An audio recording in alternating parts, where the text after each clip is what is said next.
What if I told you there's a language spoken in the mountains of Europe that has defied explanation for centuries?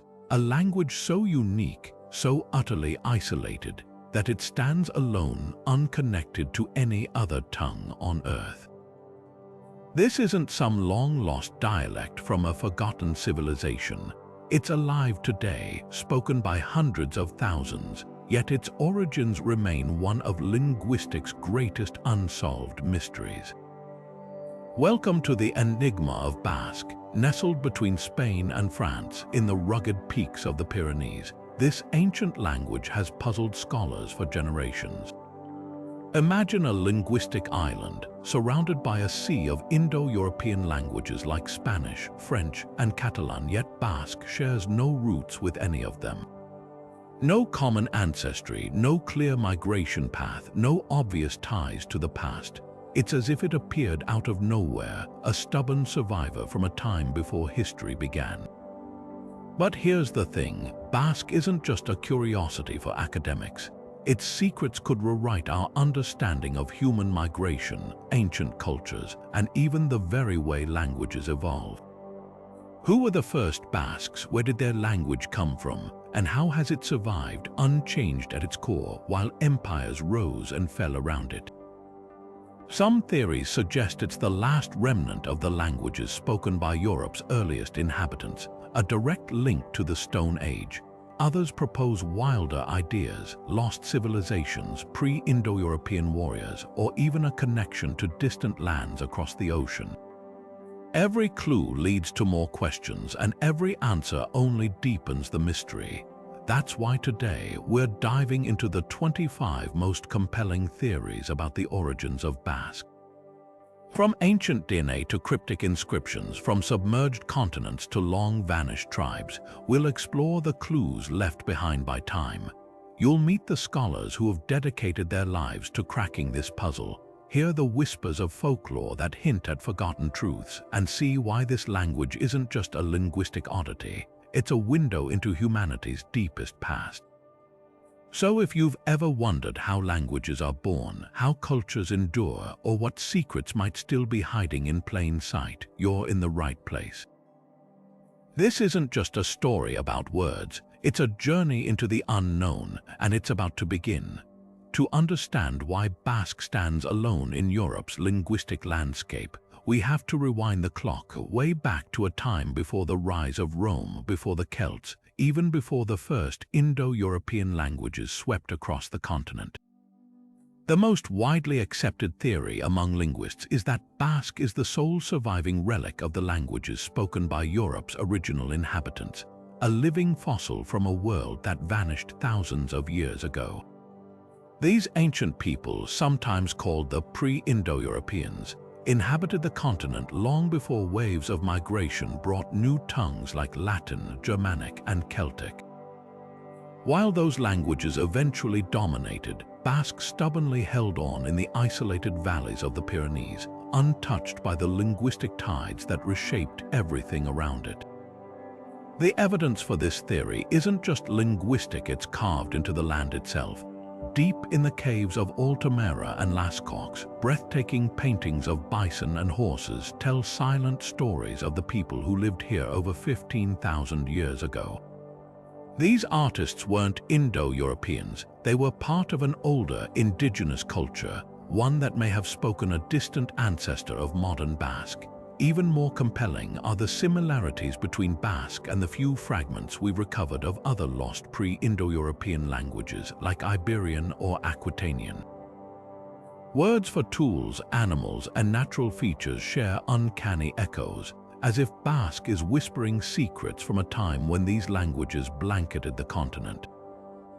But perhaps the most tantalizing clue lies in genetics. Studies of ancient DNA reveal that the Basque people carry distinct genetic markers, tracing back to Europe's earliest farmers and even its hunter-gatherers.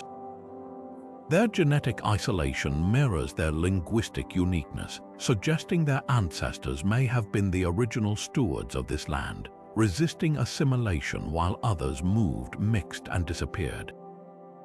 It's as if the mountains themselves shielded them not just from invaders but from time. Yet the mystery only deepens when we ask, why did Basque survive when every other pre-Indo-European language vanished? Some scholars point to geography, the rugged Pyrenees creating a natural fortress. Others believe the Basque seafaring traditions allowed them to trade without surrendering their identity.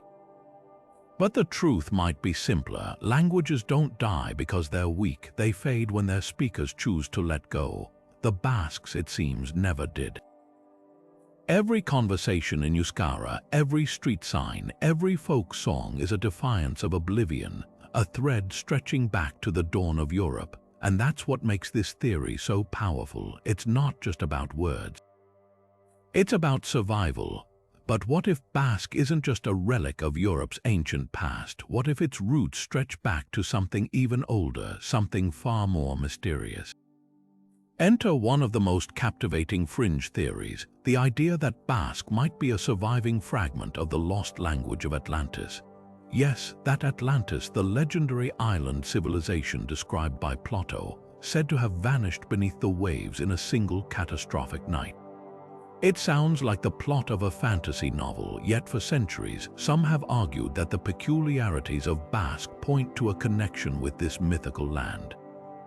The theory gained traction in the 19th century, when Romantic scholars and amateur linguists began noticing odd similarities between Basque and ancient Mediterranean languages like Etruscan, Minoan, and even Berber. They clung to isolated words like Basque is our star and Etruscan Aesar gods as potential proof of a shared ancestry. Some went further, suggesting Basque grammar bore traces of an archaic, possibly Atlantean structure, untouched by the linguistic shifts that transformed other languages over millennia. These claims were fueled by the era's fascination with lost civilizations and the idea that advanced societies might have existed long before recorded history. Of course, mainstream scholars dismiss the Atlantis connection as pure speculation. There's no concrete evidence, no sunken ruins, no inscriptions, no genetic link to tie Basque to a fictional island. But the theory persists in part because it speaks to something deeper, the human desire to explain the unexplained with grand narratives. Basque is an anomaly, and anomalies invite myth-making. The Atlantis theory, however far-fetched, offers a story, one where Basque isn't just isolated but special, a whispered secret from a forgotten golden age. And here's the twist: while Atlantis may be a fantasy, the search for Basque's Mediterranean ties isn't entirely baseless.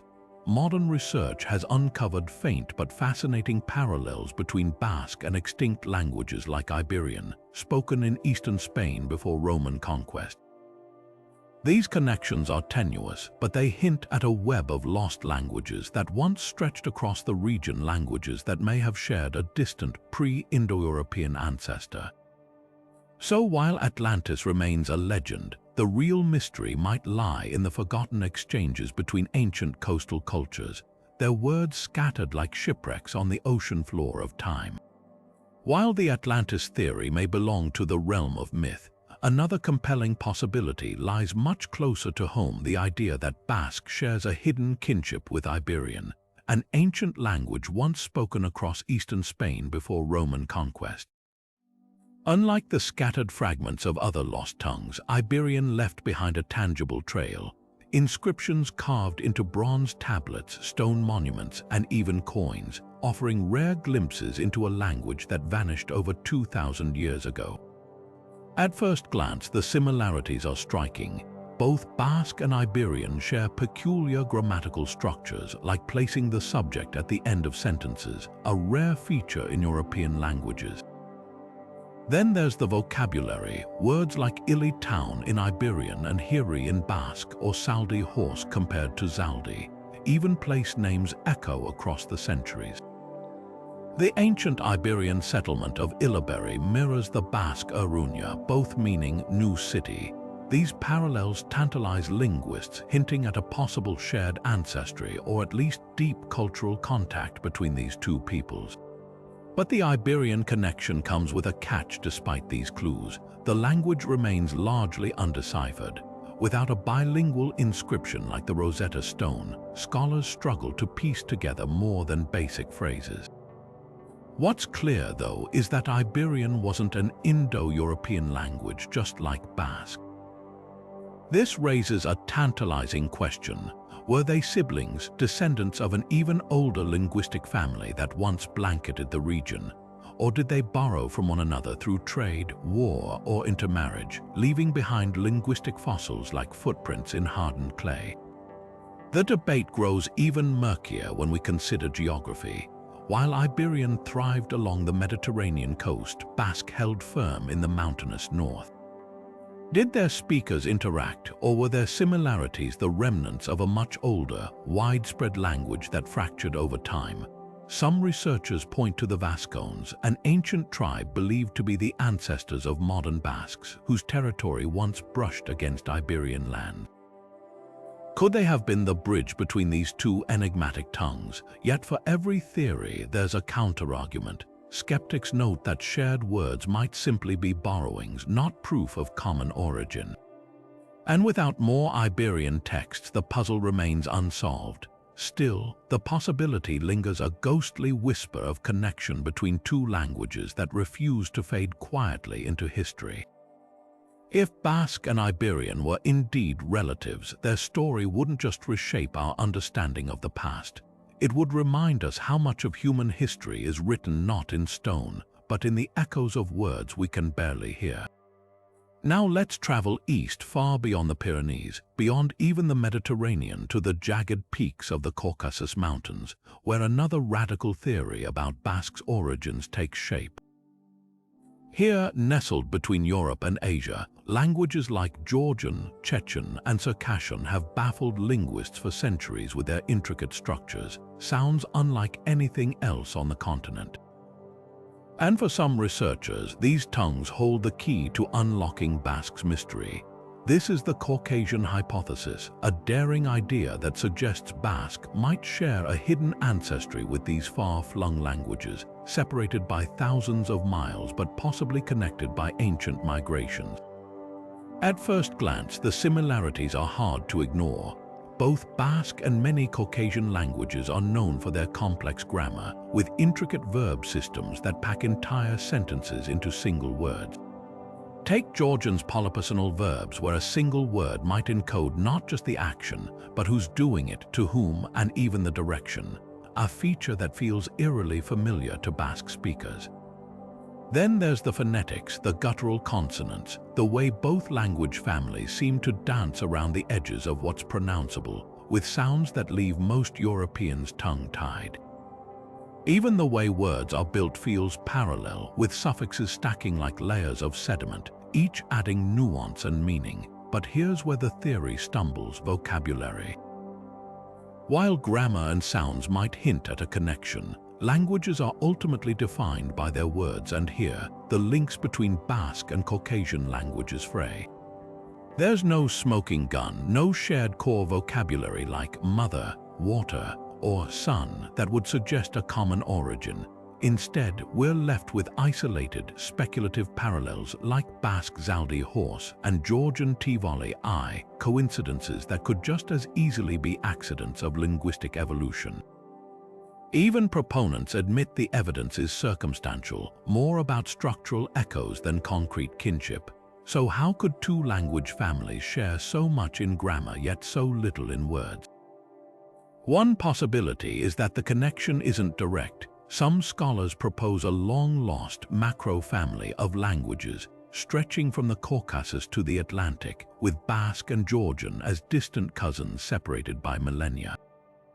Others suggest a more recent link, perhaps Bronze Age traders or nomadic shepherds carrying linguistic traits across continents, leaving grammar behind like scattered tools. But without written records from that shadowy era, these ideas remain in the realm of educated guesswork, and yet the theory endures, kept alive by the sheer strangeness of both language groups. In a world where most languages fit neatly into family trees, Basque and the Caucasian languages are outliers, linguistic rebels that refuse to conform. Maybe that's why the hypothesis lingers, not because it's proven, but because it speaks to our fascination with the unexplained. After all, if Basque can't find its roots in Europe, why not look to the mist-shrouded peaks where Europa meets Asia? The truth might not be there, but the mystery certainly is.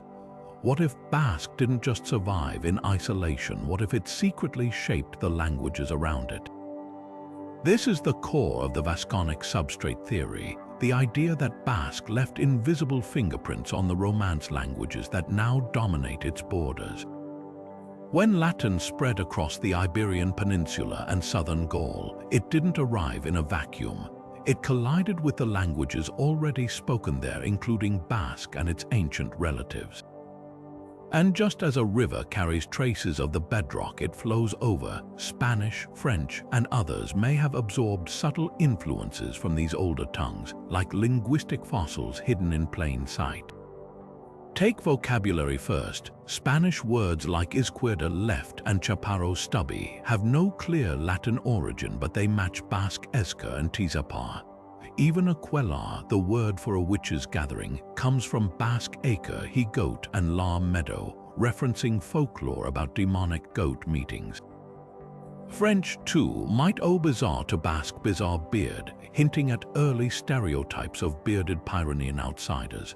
Then there's gazette, possibly from Basque Gazeta magpie, a nod to the chattering news sheets of early modern Europe. These aren't loanwords borrowed consciously. They're remnants of a time when Basque-speaking populations shifted to Romance but carried fragments of their native tongue with them, like splinters in a new wooden beam. But the substrate theory goes deeper than scattered words. Some linguists argue Basque influenced the very structure of regional Romance languages. Northern Spanish and Gascon French, for example, use a unique system where the phrase "I have it" becomes lo tengo, placing the object pronoun before the verb, unlike standard Spanish tengo lo. This mirrors Basque grammar, where objects precede verbs rigidly. Even the distribution of certain sounds, like the prevalence of s and z in Iberian languages compared to other Romance tongues, might reflect Basque's phonetic preferences lingering beneath the surface. Of course, not everyone agrees. Critics point out that many supposed Basque loanwords could have other origins, or that grammatical quirks might just be natural evolutions. But the sheer concentration of these features near Basque-speaking regions is hard to ignore. Like shadows cast by a long-set sun, they suggest a deeper, older presence, one that didn't vanish entirely when Latin arrived. Instead, it seeped into the foundations, shaping the new languages from below. And that's the real power of this theory. It turns Basque from Europe's linguistic oddity into a hidden architect, its legacy woven into the words millions speak every day without ever knowing why. Long before metal tools or written words, Europe was a landscape shaped by stone and soil, and the first farmers who worked them, these Neolithic pioneers arriving from the Near East around 7,000 years ago, didn't just bring crops and livestock, they carried languages, ones that may have echoed through the valleys of what's now Basque country.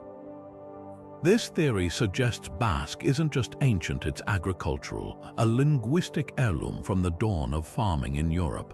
Genetic evidence paints a striking picture. Modern Basques share unusually high levels of ancestry with those early farmers, their DNA preserving markers that elsewhere were diluted by later migrations. Studies of skeletal remains show a remarkable continuity.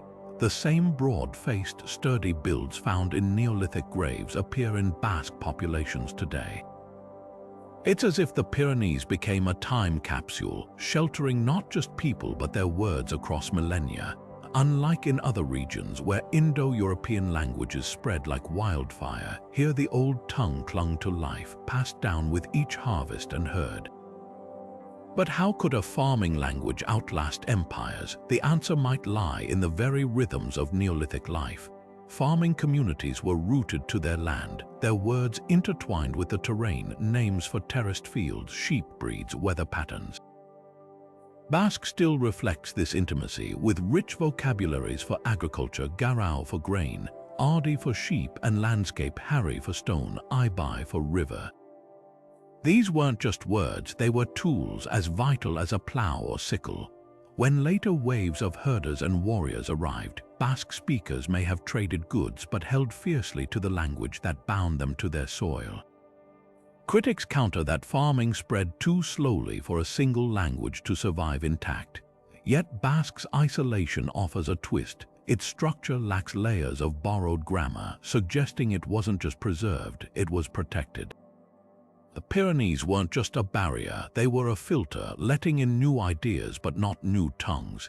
Even today, Basque place names map onto Neolithic settlement patterns, as if the land itself whispers their origins. So while we'll never hear the voices of Europe's first farmers, their legacy might still live in the morning greetings of a Basque village, where every caixo carries an echo from the age of stone. The mountains and valleys of ancient Gaul hold their own linguistic secrets, ones that might just hold the key to Basque's mysterious past. In the southwest corner of what's now France, a people known as the Aquitanians left behind faint but tantalizing traces of their language, etched into stone tablets and scattered across Roman-era inscriptions. These fragments, though sparse, tell a startling story. Aquitanian looks less like a distinct language and more like an ancient cousin, or even an early ancestor of modern Basque. Take the names carved into those ancient stones. Aquitanian inscriptions are filled with personal names like Andia woman and Nescoto girl, words that mirror Basque Andia and Nescoto with uncanny precision. Then there's Sembicones, an Aquitanian name meaning son of Sem, where Sem is the exact Basque word for son. Even the gods whisper of this connection. The Aquitanian deity Ilan Barixo breaks down into Ilan dark and Beri new, both words still used in Basque today. It's as if these inscriptions are linguistic time capsules, preserving a thread of language that stretches unbroken from the Pyrenees to the Atlantic coast. But the Aquitanian Basque link isn't just about vocabulary. Grammar tells the same story. Aquitanian inscriptions show a preference for compounding words, sticking smaller meanings together to create complex ideas, just as Basque does.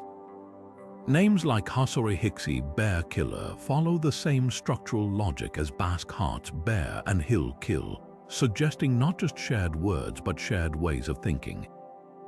Even the sound patterns match, with both languages favoring TX and TZ sounds rare in neighboring tongues. These aren't random similarities, they're the fingerprints of a linguistic family.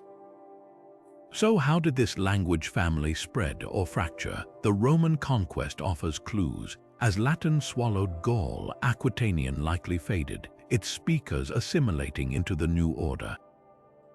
But in the rugged Basque country, where Roman control was looser, the language held on, evolving into what we now call Basque. This makes Aquitanian not just a relative, but a snapshot of what Basque might have sounded like before the Romans came. Think of it like finding an ancient, faded painting that shows the early strokes of a masterpiece still hanging in a museum today. Yet the Aquitanian connection raises deeper questions. Was Aquitanian simply an early form of Basque carried north by migrating shepherds, or were both languages branches of an even older tree, one whose roots are now lost to time? Without more texts, we may never know for certain, but what's clear is this: long before France and Spain existed as nations, people across this region were speaking a language that refused to die, one whose echoes still resonate in the mountains where the first Basques made their stand. Among the scattered relics of ancient Iberia, few are as enigmatic as the Iberian script, a writing system that flourished between the 4th and 1st centuries BCE, etched into bronze tablets, pottery, and coins from Valencia to the Pyrenees. Unlike the familiar letters of Latin or Greek, these symbols curl and spike in ways that defy easy translation, their meanings locked away for over 2,000 years. But here's where the mystery deepens. Could this undeciphered script hold the key to understanding Basque's origins? The allure of this idea lies in geography and timing. The Iberian script appeared in regions where Basque-related languages like Aquitanian once thrived, overlapping with territories inhabited by the Vascones, ancestors of modern Basques. Some inscriptions even crop up in areas that later became heartlands of Basque culture. More tantalizing are the rare moments when Iberian script includes names or words that resemble Basque-like Iltir, a term for town found on coins suspiciously close to Basque heri. For linguists, these fragments are like whispers in a darkened room, hard to pin down but impossible to ignore, yet cracking the code has proven far from simple. Unlike Egyptian hieroglyphs, which were deciphered using the Rosetta Stone's bilingual text, the Iberian script lacks a clear key. Most inscriptions are short, funerary dedications or trade notations offering little context. Researchers have pieced together the script's basic sounds, thanks to a handful of inscriptions that mix Iberian symbols with Latin letters, but the language itself remains a cipher. Without knowing the underlying tongue, it's like having an alphabet but no dictionary. This hasn't stopped bold attempts to link Iberian and Basque. In the 1970s, linguist Manuel Gómez Morno proposed that Iberian might be a distant relative, pointing to shared suffixes and word structures. More recently, computer algorithms analyzing symbol patterns have hinted at faint grammatical parallels, but skeptics fire back. Without a single bilingual inscription or a lengthy text to compare, any connection remains speculative. The script could just as easily encode a completely unrelated language, one that vanished without a trace. What makes the Iberian script so frustrating and so fascinating is its duality. It's both a treasure trove and a mirage, offering just enough clues to tease the imagination but never enough to solve the puzzle. Every potential Basque cognate could be a red herring. Every structural similarity might be coincidence. Yet the possibility lingers. Somewhere in those cryptic symbols beneath the patina of centuries might lie a single word, a name, a phrase that could bridge the gap between Basque and its lost siblings. Until then, the script remains a silent witness to a history we can glimpse but not yet read. Deep in the sun-baked plains of southern Spain, where the Guadalquivir River winds its way to the Atlantic, an ancient civilization once thrived, and left behind whispers of a language that might just rewrite Basque's mysterious past. The Tartessians, a wealthy Bronze Age culture famed in Greek myths for their silver and seafaring, vanished over 2,000 years ago, but their cryptic inscriptions endure. And for a handful of bold linguists, these enigmatic carvings could be the missing link tying Basque to a lost linguistic family that once spanned the Iberian Peninsula. The theory hinges on a handful of weathered stones. Tartessian inscriptions, found mostly in modern-day Andalusia, use a script descended from Phoenician letters, but the language they encode is utterly alien.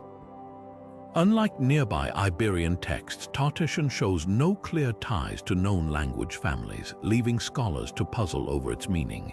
Then there's the geography. Tartessos lay far from the Basque country, but trade routes connected these regions, and some historians argue that Tartessian influence stretched northward. Could their language have once brushed against Proto-Basque in the shadows of prehistory? Proponents of the Tartessian connection point to tantalizing clues. A handful of Tartessian words, painstakingly reconstructed, bear a striking resemblance to Basque like Kori Run, which mirrors Basque Kori or Nal Valley close to Basque Ibar. Even grammatical particles in Tartessian inscriptions like the suffix ko echo Basque's use of ko to indicate location. These fragments suggest more than coincidence. They hint at a shared linguistic layer buried beneath millennia of change. Some researchers go further, proposing that Tartessian and Basque might both be remnants of a pre-Indo-European, Iberian Sprachbund, a network of interrelated languages that once blanketed the peninsula before being fractured by invasions. But skepticism runs deep. Critics argue that without a bilingual inscription, a Tartessian Rosetta Stone, any translation is guesswork. The handful of proposed cognates could be false positives, and the script itself remains only partially deciphered. Even if Tartessian and Basque share words, they might be borrowings rather than proof of common ancestry. After all, languages trade vocabulary like currency, especially in bustling trade hubs like Tartessos. And there's another wrinkle. Tartessian culture shows strong Phoenician and Greek influences, while Basque seems stubbornly isolated. If the two languages were kin, why don't their structures align more clearly? Yet the debate itself reveals something profound. Tartessian represents one of Europe's last great undeciphered scripts, a linguistic locked room waiting for a key. Every potential Basque connection, no matter how tenuous, is a thread tugged at by those desperate to solve the puzzle. Maybe Tartessian isn't Basque's long-lost sibling, but it's a reminder of how many voices from the ancient Mediterranean have been silenced, their words dissolved into the earth. Basque, in this light, isn't just an oddity. It's a survivor standing guard over secrets we've only begun to imagine. Across the Mediterranean, another lost language whispers tantalizing possibilities: Etruscan, the mysterious tongue of ancient Italy's pre-Roman civilization. Spoken in the rolling hills of Tuscany over 2,000 years ago, this enigmatic language shares a curious trait with Basque. It too stands isolated, unrelated to any known language family. Could these two linguistic outcasts be distant relatives, fragments of a much older linguistic layer that once stretched across southern Europe? At first glance, the parallels are striking. Both Etruscan and Basque share grammatical quirks that set them apart from their neighbors. They're agglutinative languages, building words by stacking suffixes like bricks, unlike the inflection-heavy Latin or Greek. Compare Etruscan's clan son becoming clen ar sons to Basque seem son transforming into seem ac sons. Both languages also lack grammatical gender, a rarity in Europe, and favor subject-object-verb-word order, scrambling sentences in ways that baffle speakers of Romance or Germanic languages. Even their sounds feel kin, guttural consonants and crisp vowels that seem to carve meaning out of stone rather than weave it delicately. Then there's the vocabulary puzzle. A handful of Etruscan words, painstakingly reconstructed from funeral inscriptions and bronze tablets, echo Basque in ways that raise eyebrows. The Etruscan word for God, eyes, aligns with Basque John Lord, while Chalar boundary mirrors Basque Mugari border stone. Personal names like Larth Abundant find cousins in Basque Law pasture. Even numbers tease at connections. Etruscan Psi 3 sits oddly close to Basque Heru. These scattered fragments hint at something deeper, as if both languages are drawing from the same ancient well. But here's where the theory hits a wall. Etruscan, though better understood than Iberian or Tartessian, remains only partially deciphered.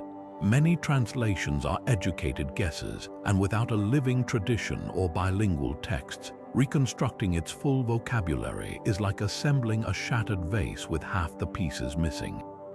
Skeptics argue that the proposed cognates could be accidents. Languages, after all, have finite sounds, and coincidences are inevitable. More damningly, core vocabulary, words for body parts, family relations, or natural elements shows little overlap. If Etruscan and Basque were truly kin, why don't their most basic words align? The debate grows even murkier when we consider history. The Etruscans were seafarers and traders, their influence stretching from the Alps to North Africa. If their language had cousins in the Pyrenees, where's the evidence of contact? Basque shows traces of Celtic and Latin borrowings, but no clear Etruscan loans. Some scholars propose a radical solution. Perhaps both languages descend from a Proto-Teosinian family, spoken by Neolithic migrants who fanned out across the Western Mediterranean. Others dismiss this as wishful thinking, pointing out that isolated languages can evolve similar features independently, like desert plants adapting to drought in parallel. What makes the Etruscan hypothesis so compelling isn't its proof, it's its poetry. Two ancient languages separated by mountains and sea, each resisting the tides of history. Whether they're truly related or merely kindred spirits in their solitude, their shared mystery reminds us how much of humanity's linguistic tapestry has frayed into silence. Basque may never find its family, but in Etruscan, it has a mirror, another language that refused to conform, another voice the past couldn't quite erase. Now let's pivot from the Mediterranean to the windswept deserts of North Africa, where another startling theory places Basque's origins thousands of miles from its modern home. This is the Berber connection, a hypothesis that suggests Basque might share ancient roots with the languages spoken by the indigenous Amazigh peoples from the Atlas Mountains to the Sahara. At first glance, the idea seems improbable. How could a language isolated in the Pyrenees have ties to one spoken across the Strait of Gibraltar? Yet the clues, though fragmentary, are too intriguing to ignore. Start with the sounds. Both Basque and Berber languages share a striking preference for consonants, especially guttural stops and trills that feel almost tectonic in their roughness. Words like Basque Zahar Old and Berber Azileta 263R Mountain roll off the tongue with similar rhythmic grit. Even more compelling are the grammatical parallels. Both languages use prefixes and suffixes to layer meaning, creating words that feel like nesting dolls. Take the Berber word Tamazight, the language itself, built from roots and affixes, much like Basque Euskara, the Basque language. This structural kinship suggests more than coincidence. It hints at a shared linguistic blueprint. But how could these languages have intersected? The answer might lie in the Neolithic era, when migrations and trade wove invisible threads across the Mediterranean. Around 7,000 years ago, farming communities from North Africa crossed into Iberia, bringing crops, tools, and possibly their languages. Genetic studies show these migrants left lasting marks on Iberian populations, particularly in regions that later became Basque strongholds. Could they have carried a proto-language that eventually split into Berber and Basque? Some linguists point to the cardial culture, Neolithic seafarers whose distinctive pottery, and perhaps their words, spread along coastal routes from Africa to Spain. Yet the theory isn't without its skeptics. Critics argue that while phonetic and grammatical similarities exist, core vocabulary, the bedrock of any language, shows little overlap. Words for water, sun, or mother differ starkly, lacking the shared roots we'd expect from true relatives. And while migration could explain contact, it doesn't prove linguistic continuity. Basque might have borrowed sounds or structures from Berber-speaking traders without sharing a common ancestor, just as English absorbed Norse grammar while remaining a Germanic language. What keeps the Berber connection alive isn't just linguistics, it's the stubborn human desire to find patterns in the void. Basque is an anomaly, and anomalies demand explanations, even provisional ones. Whether the link is ancestral or merely acoustic, it reminds us that languages, like people, are shaped by journeys we can barely trace. In the end, the Berber hypothesis isn't just about words.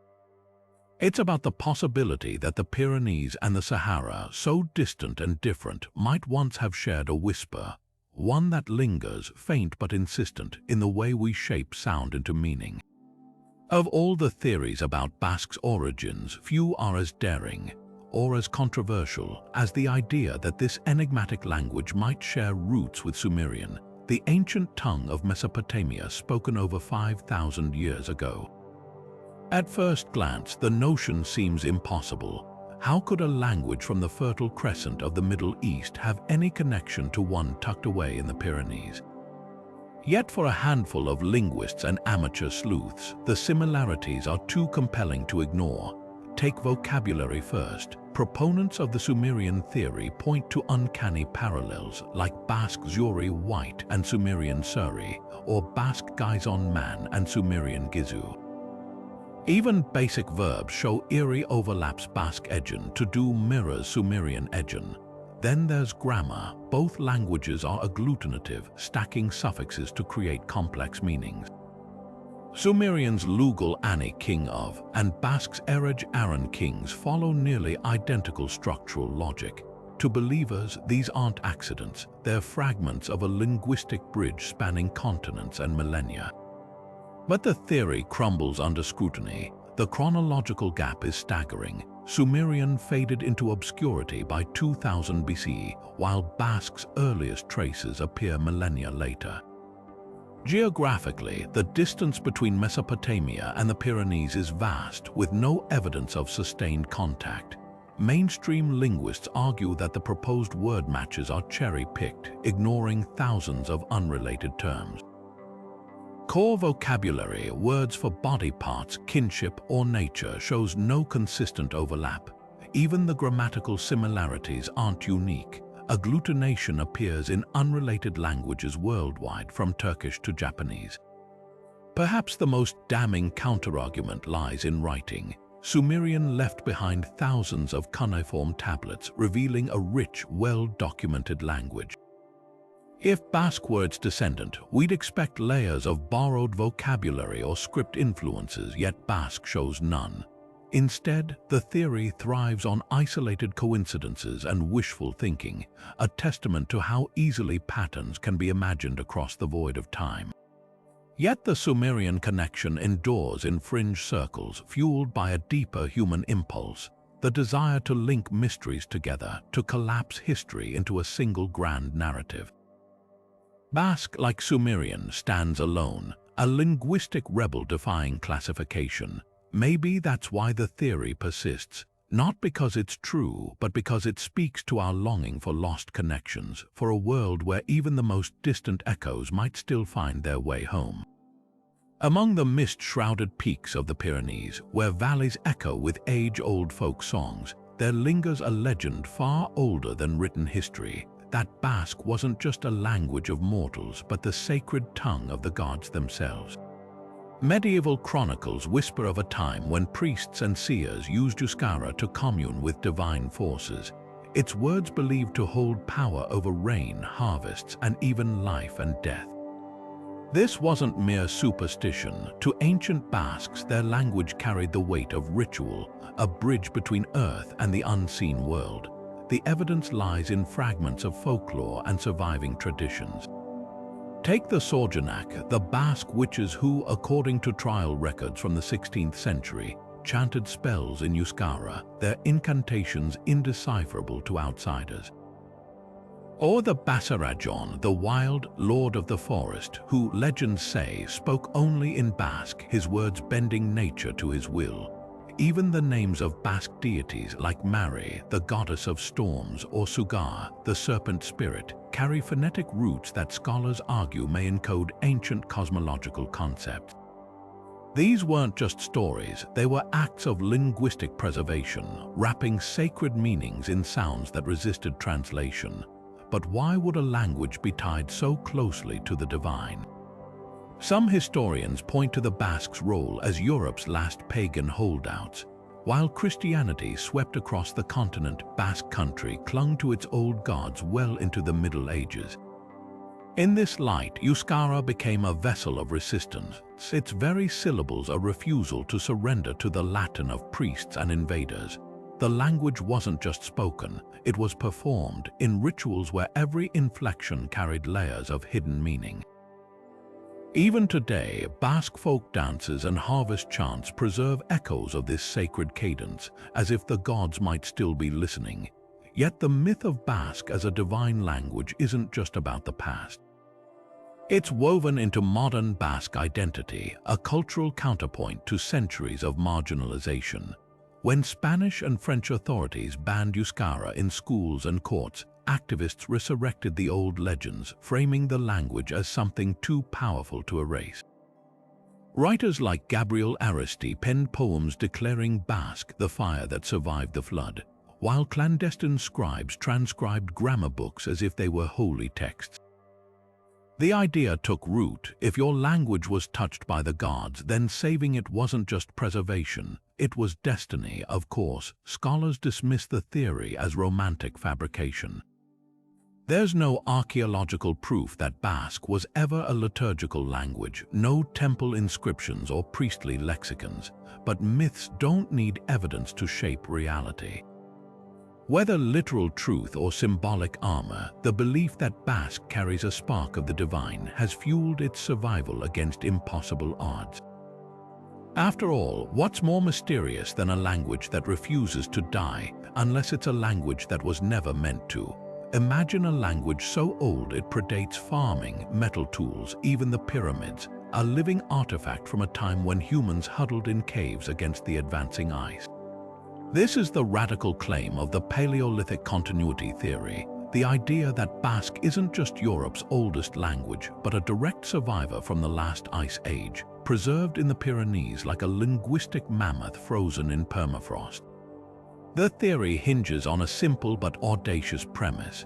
When glaciers swallowed much of Europe around 20,000 years ago, small bands of hunter-gatherers retreated to warmer, refugious coastal areas and mountain valleys where survival was still possible. One such refuge, the Cantabrian coast and Pyrenean foothills, modern Basque country. Here, shielded by geography, these isolated groups may have clung not just to life, but to their language generation after generation, while ice sheets reshaped the continent. By the time the glaciers retreated and new peoples arrived, Basque had become Europe's linguistic oddity, an ancient tongue that never got the memo to evolve or disappear. Evidence for this theory isn't just speculative. Genetic studies show Basque populations carry distinct markers linking them to Europe's Paleolithic inhabitants, with less Neolithic farmer ancestry than their neighbors. Their DNA mirrors their linguistic isolation, as if the same mountains that guarded their words also shielded their bloodlines. Then there's the language itself. Basque lacks words for agricultural concepts borrowed from Indo-European migrants, suggesting its roots might stretch back to a pre-farming world.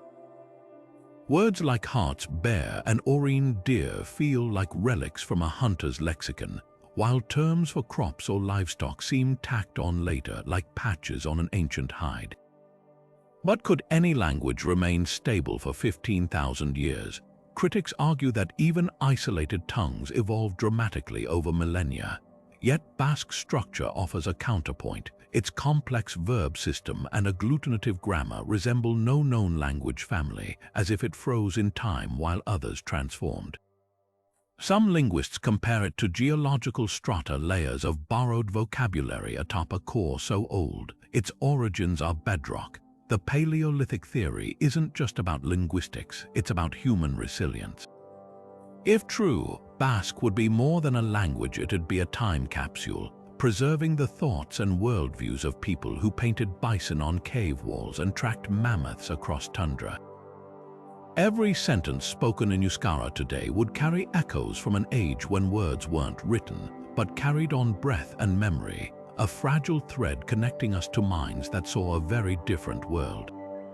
And that's why this idea captivates, not because it's proven, but because it dares us to listen for voices that should have vanished, yet somehow, against all odds, still speak. High in the rugged hills of northern Spain, where the Cantabrian Sea crashes against cliffs worn smooth by time, another piece of the Basque puzzle might lie hidden in the echoes of a vanished people, the Cantabri.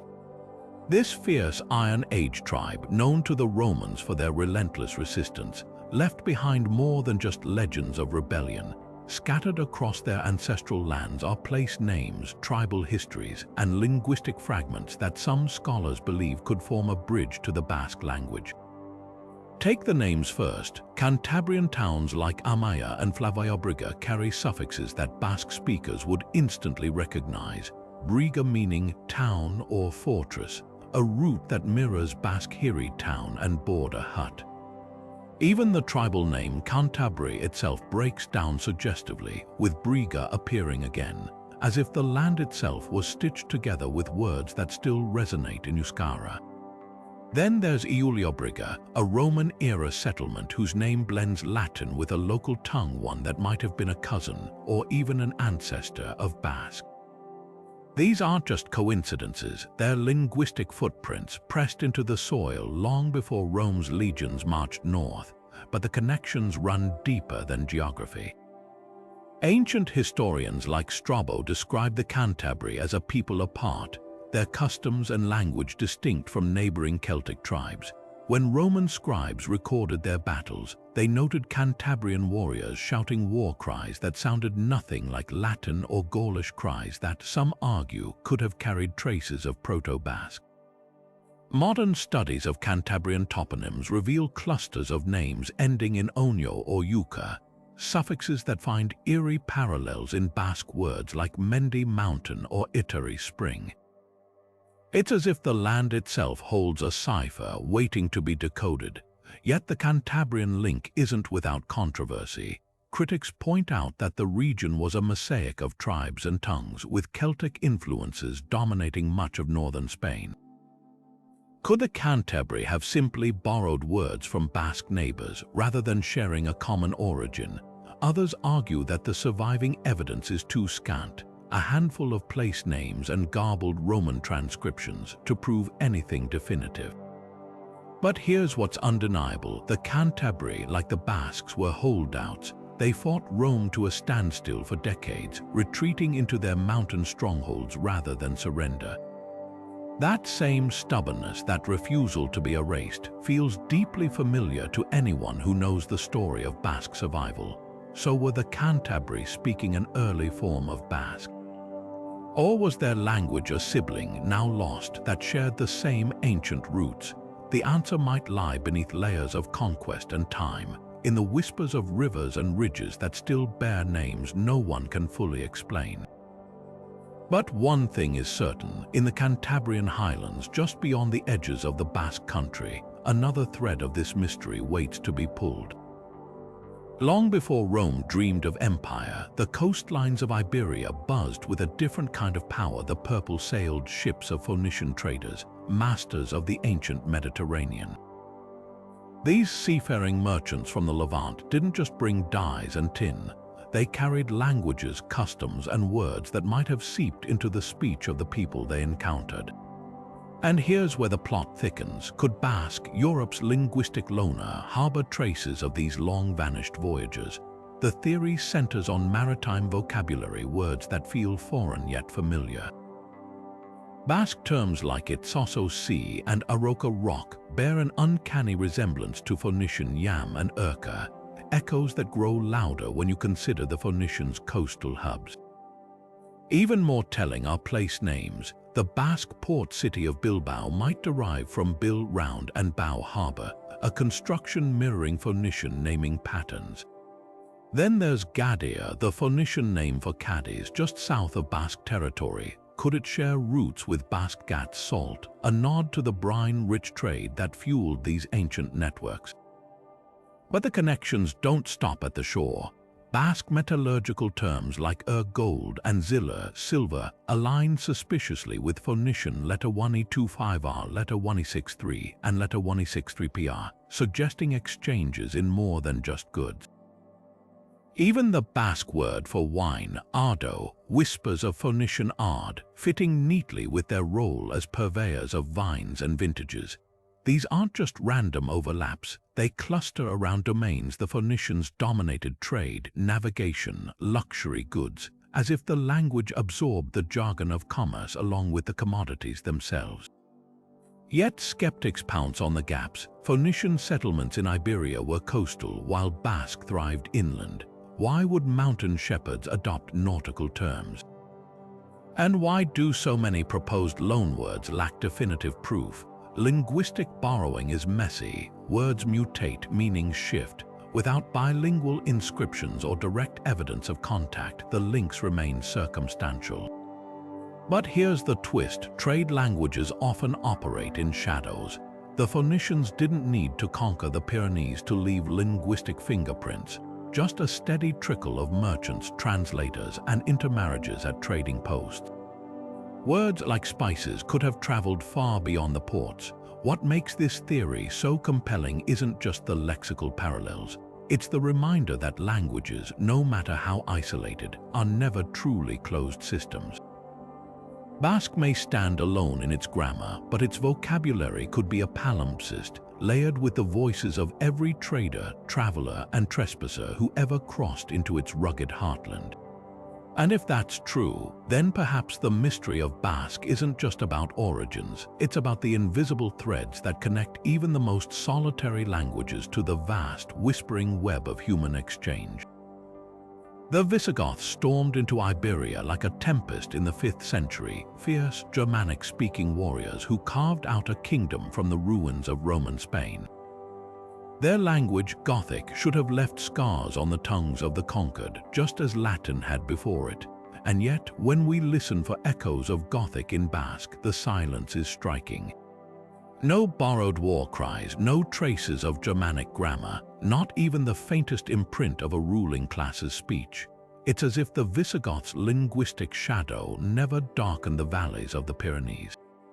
But that absence itself tells a story, one of resistance, adaptation, and the quiet defiance of a people who refuse to let their language bend, even to the might of kings. To understand this paradox, we need to step into the Visigothic world. These weren't just invaders, they were rulers, a warrior elite who reshaped Iberia's politics, religion, and art. Their language, though Germanic, was also the tongue of the Bible they cherished, of the laws they etched into stone. Yet unlike Latin, which seeped into every crevice of daily life, Gothic remained the language of courts and clergy, never quite reaching the mountain villages where Basque thrived. The Visigoths didn't assimilate, they presided, and in that distance Basque found its shield. But here's where the plot twists. While Basque resisted Gothic's vocabulary, the Visigothic era left subtler marks. Take the Basque word for king, erege. It doesn't come from Latin rex or Gothic theudens, it's a loan from the Visigothic Latin regem, a linguistic hybrid forged in the collision of cultures. Even the Basque term for law, liege, mirrors Gothic lagus, but filtered through the same cultural sieve. These aren't surrenders, they're strategic borrowings, the kind of compromises a language makes when it needs new words for new powers without surrendering its soul. The real marvel, though, lies in what Basque didn't adopt. Gothic's throaty consonants, its tangled verb conjugations, none of it took root. While Spanish and Portuguese absorbed Germanic words like guerra, war, and ropa, clothing, Basque kept its own terms, gera for war, jansi for clothing, words as untouched by Gothic as the mountain passes were by Visigothic tax collectors. This wasn't just geography at work, it was choice. The Basques traded with the Visigoths, fought them, even served in their armies, but they never let their language become a ledger of conquest. And that's the lesson hiding in this chapter. Languages don't vanish because they're weak. They fade when their speakers stop seeing value in holding on. The Visigoths, for all their power, never made Basque irrelevant. Farmers still counted sheep in Euskara, mothers still sang lullabies, shepherds still haggled in marketplaces, all beyond the reach of Gothic's grasp. By the time the Visigothic kingdom fell to the Moors in 711, their language had already crumbled, while Basque, unshaken, stood ready to face the next storm.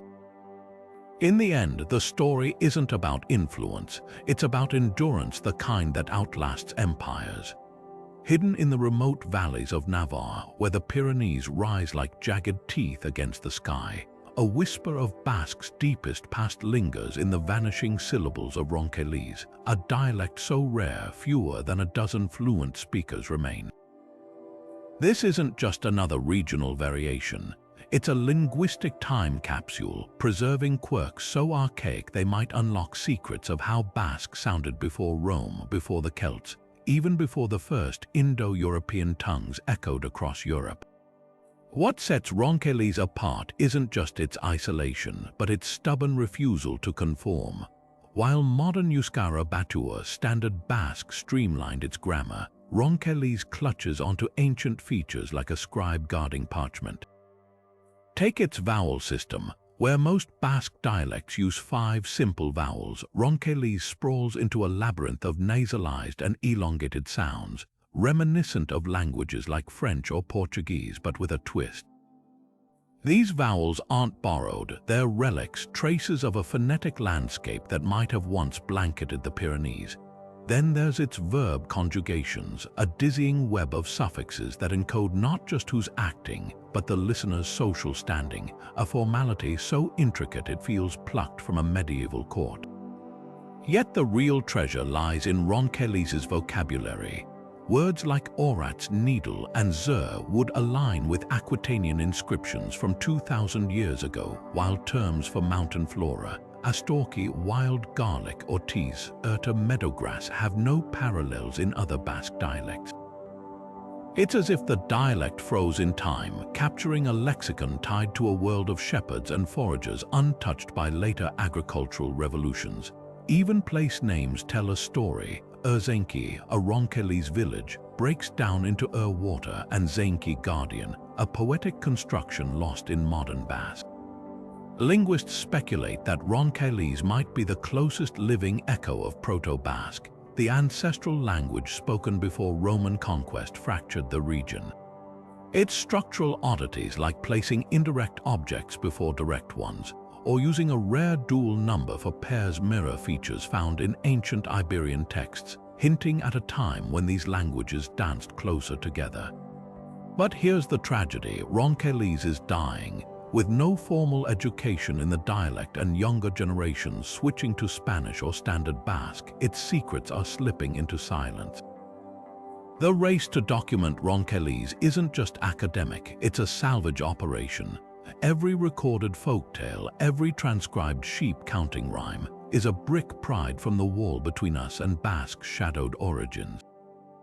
In its last breaths, this dialect offers something extraordinary, a chance to hear, however faintly, the voice of a people who refuse to vanish. And if we listen closely, those whispers might just rewrite history.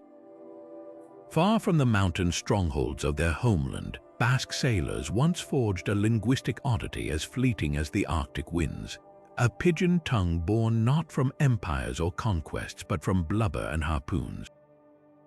In the icy waters off Iceland's coast during the 17th century, Basque whalers and local fishermen created a makeshift language to bridge their worlds, a linguistic collision as improbable as it was practical. This was the Basque-Icelandic pidgin, a linguistic curiosity that lasted barely a century yet speaks volumes about Basque's hidden flexibility. At its core, the pidgin was a survival tool. Basque crews, skilled in hunting the North Atlantic's right whales, dominated Europe's whaling trade but needed to communicate with Icelandic laborers hired to process their catches. What emerged wasn't a true language but a patchwork Basque verbs stripped of their complex conjugations, Icelandic nouns shoved into Basque sentence structures and gestures filling the gaps. A phrase like present for suck, give me fish mashed Basque man give with Icelandic thurka cod, while numbers became a chaotic blend. Tuck Basque haru, 3 might follow fifth Icelandic fim 5. It was grammar reduced to its bones, yet it worked. What makes this pidgin extraordinary isn't just its existence, it's what it reveals about Basque's resilience. Unlike most pidgins, which borrow heavily from dominant languages, this one leaned disproportionately on Basque vocabulary and syntax, suggesting the whalers held linguistic sway despite being foreigners.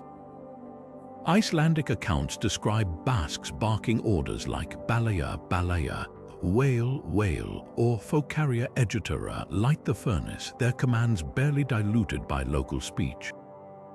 For a language often painted as isolated, this pidgin proves Basque could dominate when circumstances demanded, bending rather than breaking in the face of necessity. Yet the pidgin's legacy is bittersweet.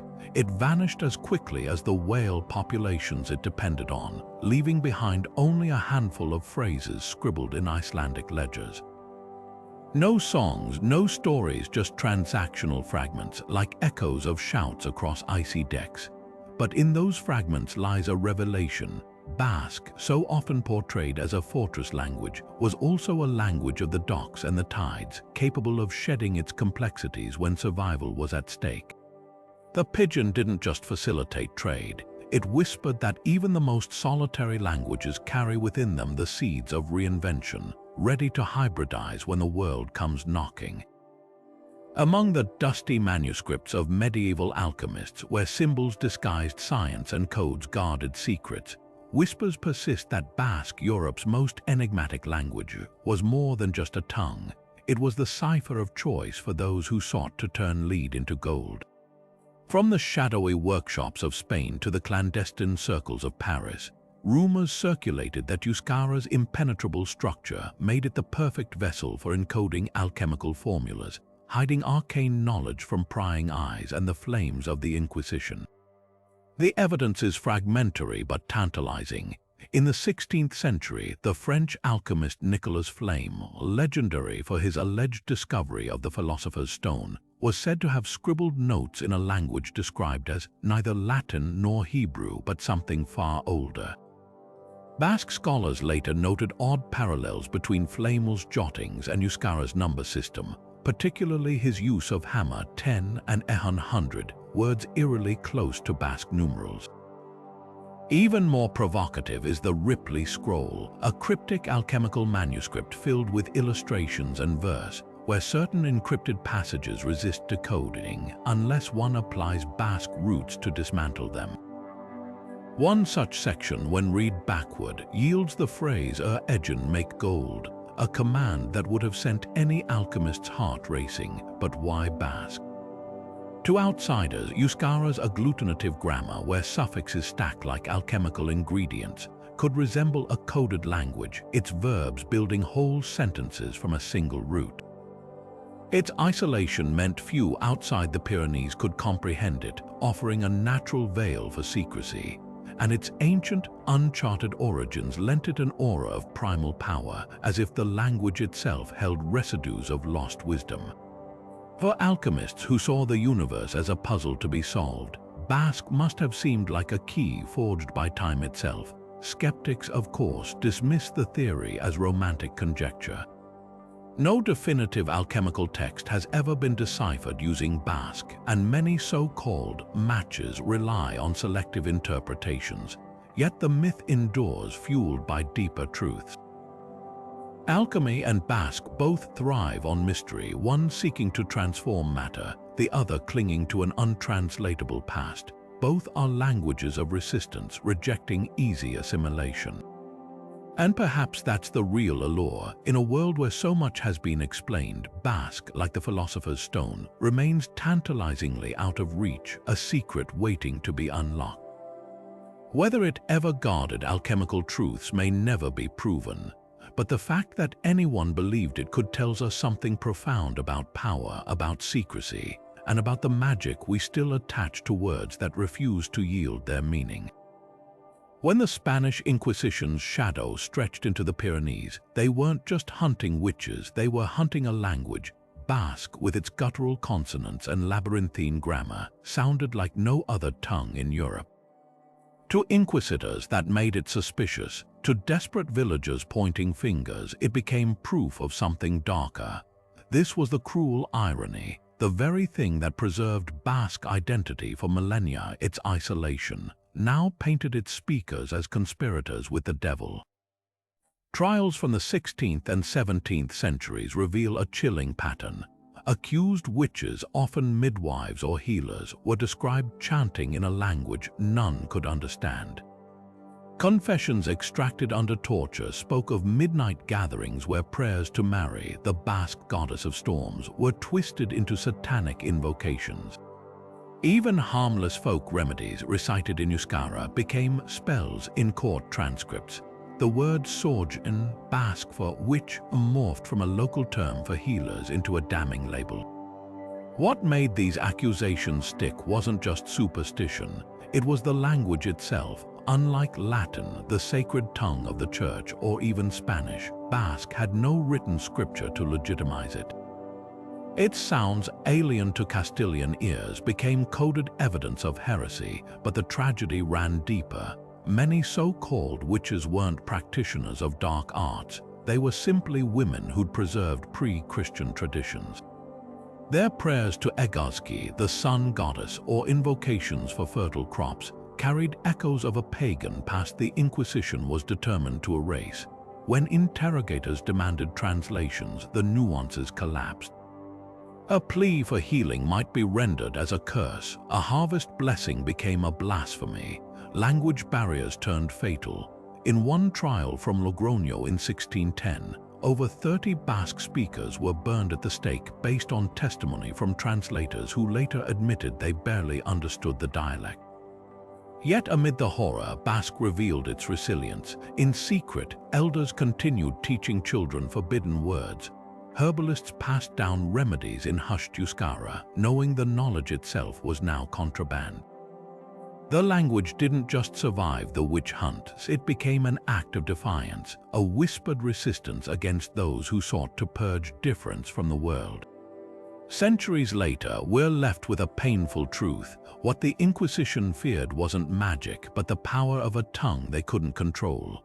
Across the Atlantic, where Spanish conquistadors sought gold and glory, an unexpected group became unlikely guardians of the Basque language, Jesuit missionaries. These scholarly priests, fanning out across the Americas in the 16th and 17th centuries, carried more than crucifixes and catechisms. They brought Euskara to the jungles of Paraguay and the mountains of Mexico, not as a tool of conquest but as a bridge between worlds. In remote mission outposts where indigenous languages collided with Spanish, Basque emerged as an unexpected lingua franca, its structure meticulously documented by priests who saw in it both a practical tool and a linguistic marvel. The evidence lies in faded manuscripts tucked away in archives from Lima to Rome. Jesuit linguists like Manuel de Larramendi, a Basque himself, penned grammars and dictionaries that captured Euskara's complexities with almost scientific precision. His 1745 masterpiece, El Imposible Vencido, The Impossible Conquered, wasn't just a language guide, it was a defiant celebration of Basque's resilience. But the real surprise comes from South America, where missionaries used Basque to communicate with Guarani communities in Paraguay. Manuscripts from the Reducians' Jesuit mission towns reveal sermons transcribed in a pidgin mixing Guarani and Basque, a linguistic fusion as improbable as it was pragmatic. Phrases like Jongoy Koa Guarani, God is with the Guarani, show how Basque verbs could slot seamlessly into indigenous sentence structures, creating a hybrid tongue for salvation and survival. Why Basque? The answer lies in the Jesuits' own ranks. The order drew disproportionately from the Basque country, its rugged piety mirroring the region's own stubborn faith. For these priests, Euskara wasn't just a language, it was a marker of identity, one they clung to even as they adapted to new worlds. But there's another layer. Basque's agglutinative grammar, with its stacked suffixes and flexible word order, made it surprisingly adept at absorbing indigenous concepts. Where Latin stumbled over Nahuatl's metaphors or Quechua's evidentiality markers, Basque could stretch to accommodate them, its structure acting like a linguistic loom weaving disparate threads into coherence. The legacy of these missionaries isn't just in parchment and ink. In Sinaloa, Mexico, descendants of the Yaqui people still recount stories of a black-robed priest who preached in a tongue of stones and fire, likely a memory of Basque's consonant-rich rhythms. Meanwhile, in the Philippines, traces of Basque crop up in colonial records, suggesting Jesuit networks carried Euskara even farther than historians once thought. These scattered fragments reveal a truth often overlooked. Basque didn't just endure in isolation. It traveled, adapted, and left its mark on lands its speakers never meant to claim. The missionaries didn't just preserve a language, they proved its capacity to transcend borders, becoming an unexpected vessel for connection in an age of division. And in doing so, they added a new chapter to the mystery, not of Basque's origins, but of its endless reinvention. When General Franco seized power after the Spanish Civil War in 1939, his regime didn't just wage war on political dissent, it declared open season on languages. Under his fascist rule, Spanish became the sole legal tongue, and regional languages like Catalan, Galician, and especially Basque were branded as threats to national unity.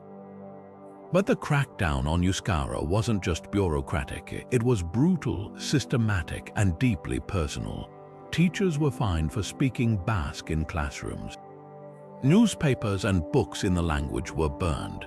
Parents were pressured to give their children Castilian names instead of traditional Basque ones like Eta or Mayelen. Even gravestones inscribed in Euskara were defaced or destroyed. For Franco, erasing Basque wasn't just about control, it was about exterminating the very idea of a separate identity. Yet the harder the regime pressed, the more fiercely Basque resisted.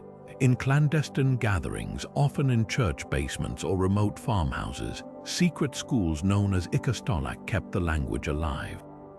Teachers whispered lessons to children, using smuggled textbooks and handwritten dictionaries. Folk singers like Benito Lertxundi composed protest songs in Euskara, their lyrics veiled in metaphor to evade censorship. The church, historically an ally of Franco, became an unlikely sanctuary. Some priests turned a blind eye to Basque masses, where forbidden prayers like the Eta Guria Our Father were recited in hushed tones. What began as cultural preservation slowly transformed into outright defiance. When police raided underground printing presses, they found not just language manuals but pamphlets linking Euskara to the burgeoning Basque nationalist movement. The language had become a weapon of resistance, its very syllables a rejection of tyranny. The turning point came in the 1960s, when a new generation of activists transformed survival into revival. Young scholars like Koldo Mitxelena published groundbreaking work on Basque grammar, proving its legitimacy as a language of academia, not just folklore. Folk festivals like the Abri Aguna Day of the Homeland flaunted Basque music and dance in plain sight, daring authorities to intervene. Most crucially, the creation of Euskara Batua, a standardized form of Basque, in the 70s gave the language a unified future.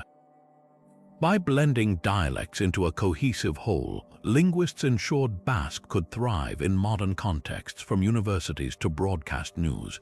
Franco's death in 1975 didn't end the struggle, it simply changed the battlefield. As Spain transitioned to democracy, Basque moved from the shadows to the streets. Protesters painted Euskara busy Nahai Dugu, "We want Basque alive," on walls. Radio stations once jammed by the state now broadcast in Euskara around the clock.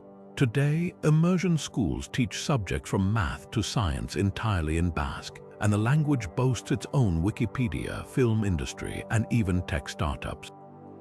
The very policies meant to erase it instead forged Basque into a symbol of resilience, proof that a language outlawed, mocked, and suppressed could outlast dictators and empires.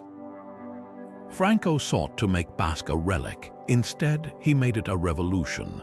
The double helix of DNA might seem an unlikely place to search for the origins of Basque until you peer into the genes themselves and find a story as winding as the Pyrenees. Recent genetic studies have revealed something extraordinary. Modern Basques carry distinct markers linking them directly to Europe's first farmers, people who migrated from Anatolia over 7,000 years ago and replaced the continent's hunter-gatherers. Their DNA shows unusually low levels of steppe ancestry, that telltale signature of the Yamnaya herders who later swept across Europe, spreading Indo-European languages like wildfire. In the Basque country alone, that genetic tide seems to have hit a mountain-shaped wall. This isolation isn't just statistical poetry. It paints a vivid picture. While most of Europe's population mixed and remixed like a simmering pot, the Basque region became a sealed vessel, preserving a genetic and possibly linguistic relic from the Neolithic dawn. Skeletons from Bronze Age Basque caves share striking similarities with modern inhabitants, from skull shapes to blood-type distributions, as if time itself moved slower here. Some researchers argue this continuity proves Basque is the linguistic counterpart to those ancient genes, an unbroken thread from the days when humans first sowed seeds into Iberian soil. But genetics, like language, resists simple tales. Other studies complicate the narrative. While Basques are genetically distinct, their closest relatives aren't other Neolithic farmer descendants there. Ironically, they're Spanish and French neighbors. This paradox suggests that while Basques avoided the Yamnaya genetic deluge, they still mixed locally, blurring the lines between isolation and integration. Even more puzzling, some pre-Roman Iberian tribes, like the Celtiberians, carried similar Neolithic ancestry yet spoke Celtic languages. If genes dictated language, why didn't they adopt Basque? The puzzle deepens when we examine mitochondrial DNA, passed unchanged through maternal lines. Basque sequences overlap with those found as far away as Sardinia and Brittany, regions where no Basque-like language survived. The most tantalizing clue lies in a 2023 study of dental morphology. Basque teeth, with their distinct cusp patterns, match Neolithic samples across Western Europe but diverge sharply from later arrivals. Teeth, like language, are inherited, but unlike words, they don't borrow or translate. This biological fingerprint hints that Basque ancestors may have been part of a vast early European population later fractured by migrations. Their language then wouldn't be an anomaly, but a surviving piece of a lost linguistic mosaic, like a single intact tile from a shattered floor. Yet for all its insights, genetics raises as many questions as it answers. DNA can trace lineages but not lexicon. It shows who people were, not what they spoke. The stubborn truth is this: Europe's first farmers left no dictionaries.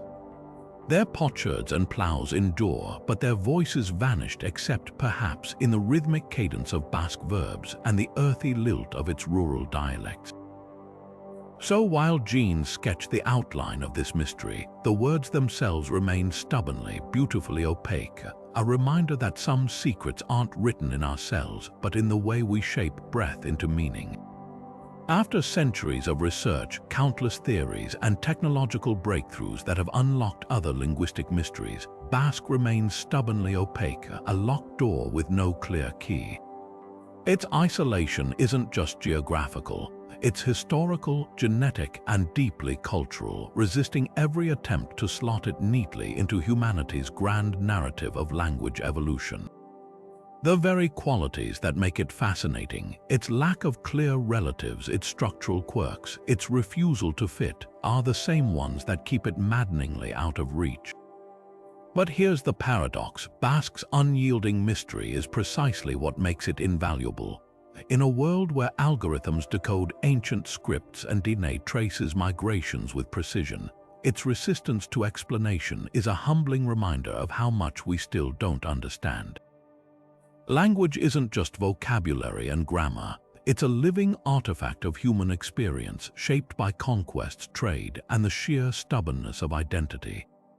Basque forces linguists to confront the limits of their methods. Traditional models of language families, built on neat branches and shared roots, crumple when faced with a tongue that seems to have no ancestors or descendants. Even cutting-edge computational phylogenetics, which has mapped the spread of Indo-European languages, hits a wall when applied to Euskara. It's as if the language exists outside the rules, a linguistic black hole bending the fabric of linguistic theory around it. Yet the allure isn't just academic. Basque tantalizes because it feels like a whisper from a world we've lost. Every untranslated Iberian inscription, every fragment of Aquitanian scrawled on a Roman-era stone, is a piece of a puzzle we're still learning how to assemble. The language's survival against empires, dictators, and globalization isn't just a historical oddity. It's a testament to the ferocity with which people cling to their stories. When a Basque grandmother sings a lullaby in Euskara, she's not just passing down words, she's echoing a chain of voices stretching back to a time when Europe's landscape was unrecognizable, its languages unrecorded. What makes this puzzle endure isn't the lack of clues, but their contradictions. Genetics point to Neolithic farmers, yet the language lacks words for farming innovations. Celtic place names dot the region, yet Basque shows no Celtic influence. The more we learn, the more the mystery deepens, each answer sprouting new questions like branches from an ancient oak. Maybe that's why researchers keep coming back, not to solve Basque, but to let it unravel their assumptions. In a way, the language's greatest gift isn't its origins, it's the humility it teaches. Some doors, no matter how hard we knock, open only for those who have learned to listen differently, and perhaps that's enough. From the rugged peaks of the Pyrenees to the sunken ruins of Atlantis, from the genetic echoes of Neolithic farmers to the whispers of alchemists' coded manuscripts, we've journeyed through 25 astonishing theories about the origins of Basque.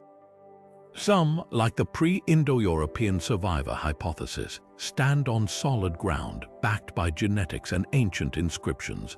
Others, like the Sumerian connection or the divine language myth, dance on the edges of imagination, reminding us how easily mystery sparks legend. We've seen Basque linked to Iberian traders, Tartessian metalsmiths, and even Arctic whalers, its story twisting through time like a river carving its own path. But here's the truth: every theory, whether scholarly or speculative, reveals something profound about humanity's hunger to belong. The Paleolithic continuity theory paints Basque as a time capsule from the Ice Age, while the Visigothic absence highlights its defiance.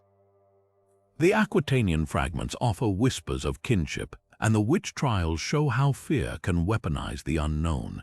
Even the failed attempts like the Caucasian or Berber hypotheses teach us that isolation isn't emptiness, it's a canvas for our curiosity. Now it's your turn. Which theory resonates with you? The maritime whispers of Phoenician traders, the stubborn grammar of Roncalese clinging to antiquity, or the wild card that Basque might still hide secrets in its agglutinative syllables, waiting for a Rosetta Stone we've yet to uncover. Drop your favorite in the comments, and if you're craving more deep dives into history's unsolved puzzles, hit subscribe. We've got plenty of enigmas lined up. As for Basque, maybe the answer isn't lost to history at all. Maybe it's tucked in some uncharted cave inscription, a forgotten manuscript, or even the DNA of a shepherd whose family never left these mountains. After all, the most enduring mysteries aren't those without answers, they're the ones that refuse to stop asking questions. So keep listening, the past isn't done.